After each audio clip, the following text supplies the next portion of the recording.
अगर आप सोच लो तो क्या नहीं कर सकते। आज मैं आपको बताऊंगा कि लॉ ऑफ अट्रैक्शन क्या है और यह कैसे काम करता है। लॉ ऑफ अट्रैक्शन के बारे में जानने से पहले मैं आपको हमारे माइंड के बारे में बताऊंगा, क्योंकि लॉ ऑफ अट्रैक्शन हमारे माइंड का ही काम है। हमारा माइंड एक है, लेकिन यह दो भागों में डिवाइडेड है। एक कॉन्शियस माइंड और दूसरा सबकॉन्शियस माइंड, यानी चेतन मन और अवचेतन मन। कॉन्शियस माइंड यानी चेतन मन हमारे माइंड का 10% भाग होता है। जब हम कोई भी काम पहली बार करते हैं तब हम उस काम को पूरे ध्यान और सावधानी से करते हैं, क्योंकि वह काम हमारे लिए नया होता है।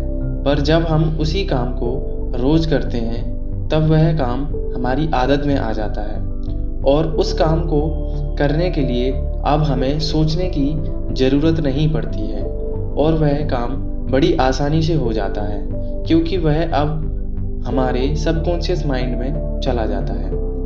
जब हम किसी चीज़ को पाने की इच्छा करते हैं, उसे लॉजिकली सोचते हैं, कोई नया आइडिया आपके दिमाग में आता है, तो यह हमारे कॉन्शियस माइंड से उत्पन्न होता है। सबकॉन्शियस माइंड हमारे माइंड का 90% भाग होता है।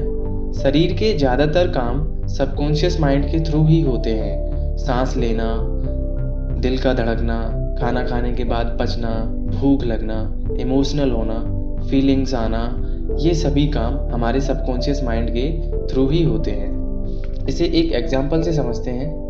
जब आप बाइक चलाना सीख रहे होते हैं तब बाइक चलाते समय पूरी सावधानी से बाइक चलाते हैं। गियर डालना, ब्रेक लगाना, कब और कैसे लगाते हैं, यह सब सीखते हैं ताकि आप सुरक्षित और ढंग से बाइक चलाएं। बाइक चलाना सीखना ये कॉन्शियस माइंड का काम होता है, लेकिन जब आप बाइक चलाना सीख जाते हैं तब बाइक चलाना आपकी आदत में आ जाता है। तब आपको बाइक चलाने के बारे में सोचना नहीं पड़ता कि कैसे ब्रेक लगाना है, कैसे गियर डालना है।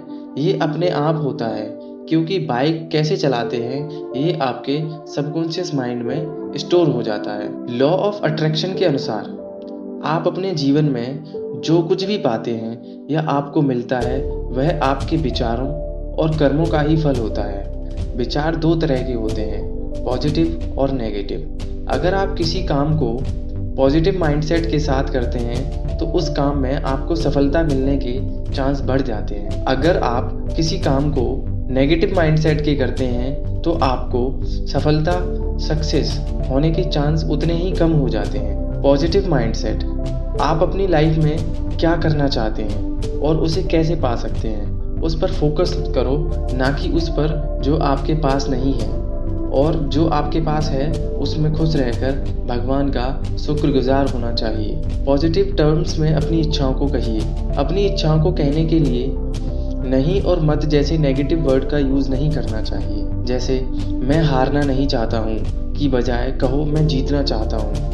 रात को सोने से पहले जब आप बस सोने ही वाले होते हैं, उस वक्त आप अपनी जीवन में जो कुछ पाना चाहते हैं, जिस रूप में पाना चाहते हैं, उसे उसी तरह से इमेजिन करें और हमेशा खुद को सफल होते हुए इमेजिन करें। अपनी टेंशन की जगह ऐसे थॉट्स अपने दिमाग में इमेजिन करो जैसे आपके लाइफ में सभी बड़ी प्रॉब्लम्स सॉल्व हो रही हैं और आप बहुत खुश हो।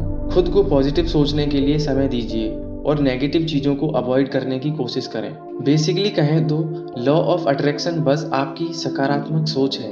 एक ऐसी ऊर्जा है जो आपको आपके जीवन में सफल बना सकती है। बस आपको सकारात्मक, पॉजिटिव रहना सीखना होगा और अपने प्रॉब्लम्स पर ध्यान न देकर सॉल्यूशंस पर ध्यान देना होगा।